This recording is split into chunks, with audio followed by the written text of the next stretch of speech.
Don't you love that story where someone sees a need, realizes nobody else on the planet is doing it, and then follows through to become a runaway global leader? Well, I'm about to meet a guy here on Chapel Street who's an absolute A1 example of that story. Chris! Mike, how are you, mate? Good to meet you. Likewise. Now, you're the ultimate ideas man. Tell me quickly your idea. How did it all start? So I'm an industrial designer.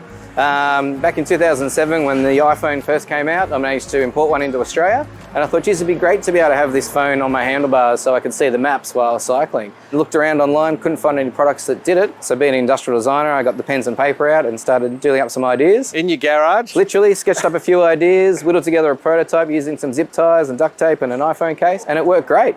And I was like, someone's got to turn this into a product. Well, I know you're not just a one-man operation anymore. Not these days, no. The company's been building over the years. We're just shy of 100 people at the moment, so it's a fairly big company these days, yeah. I'd love to go and see what you're doing. Let's go. So, Chris, this was your original beast. Yeah, this is one of the original prototypes. So it's an off-the-shelf iPhone case. We've 3D printed a block on the back of it, threw a few zip ties through there, which allow you to strap that to your stem or your handlebars. So can I be harsh, Chris? Sure. I'm not sure I would buy this from you. I probably wouldn't either, to be honest, yeah. That was an original concept idea, and it evolved a lot from that. So, this was a rough mock-up, but then we evolved through to, cheers, Rob, to the first quad lock mount. So This mounts in the same location, but different to the original prototype. This allows you to quickly and easily disconnect your phone from the mount. So and this is where Rob came on the scene as well, because 2011, an interesting time. It was an interesting time online. Crowdfunding was brand new and Kickstarter was the platform. There wasn't many Australian brands or products on there, so we thought, why not get involved and see if we can make something of it. How did you do? Yeah, really well. It was a successful campaign. We raised enough money to tool the product up and do the first production run. And more importantly, it's more about validation. Yeah, we knew that online there was hundreds of people that didn't know us but loved the idea and wanted to get involved, so it gave us the confidence to move forward with it. It's not just you two guys. Hundreds of people are now saying it's a good idea. Yeah, and those first hundreds of backers are really important because they're the people that really enabled us to start this business and turn it into what it is today.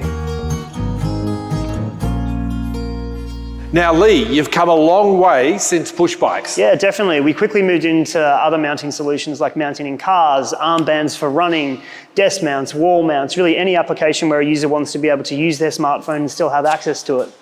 And then motorbikes. Yeah, motorbikes, that's right. So this is the solution we created to mount your smartphone really securely to a motorbike. Yeah. And it proved really, really popular very quickly as well. But then there was a problem. There was definitely a problem. So what happened was the smartphone cameras started becoming more advanced and the image stabilization could be damaged by the high frequency vibrations caused by motorbike engines. Oh no, this sounds like a category killer. It was a real challenge for us and a concern of us. So if you want to come into our test lab, I can take you through how we solved that problem.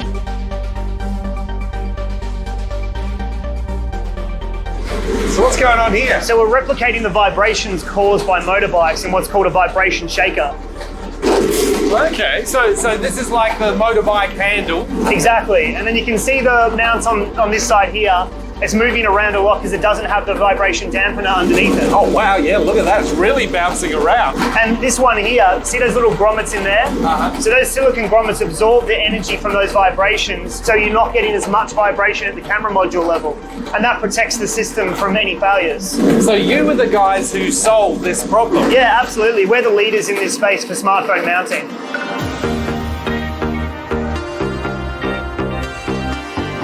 So now you've got a bunch of fancy ambassadors joining the team. Yeah, we certainly do. We have some amazing ambassadors now. We have Charlie Borman in motorcycle. The guy that's ridden around the world on the bike with you and McGregor. That's exactly right. Yeah, long-time quad lock user. Also Shane Van Gisbergen, supercar champion and now racing NASCAR in America.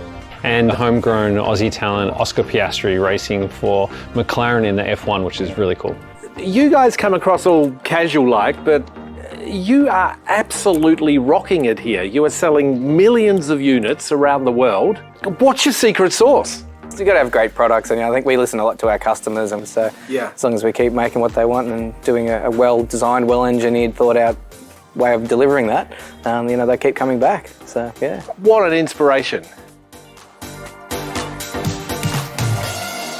Timing is everything. Quad lock came off the back of the innovation of the iPhone, then off the back of the emergence of crowdfunding. Even COVID gave it a kick along with the uptake of bike sales. But is all that good luck? No way. Quad lock is a lesson in seizing the opportunity and running with it.